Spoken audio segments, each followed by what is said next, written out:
ওহে রাজা, এ সোনার গদি তোমার হতে পারে, কবিতা আর দেশ সালা কারোর বাপের নয়।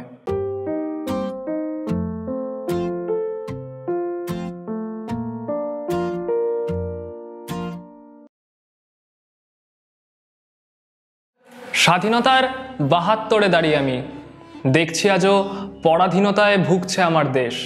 স্বাধীনতার ৭২-এ দাঁড়িয়ে আমি দেখছি আগুন জ্বলছে আমার দেশে। মরছে গরিব, স্রেফ বাড়ছে পুঁজিপতি, ওই পোকারাজ সব মন্ত্রীদের বেশে। মন্ত্রীরা সাধারণকে টুপি পরিয়ে ভোট নিয়ে কেটে পড়ে, কিচ্ছু বদলায় না, ঝান্ডা আর রং পাল্টায় খালি। কিছু মানুষ লেজ নাড়ে আর পা চেটে যায় তাদের।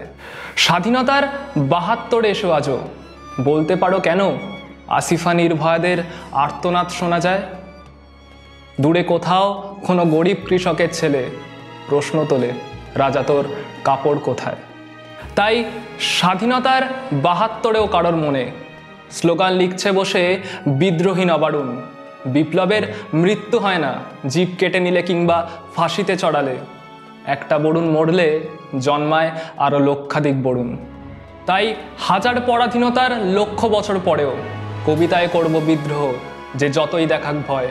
ওহে রাজা, এ সোনার গদি তোমার হতে পারে, কবিতা আর দেশ সালা কারোর বাপের নয়। কবিতা আর দেশ সালা কারোর বাপের নয়।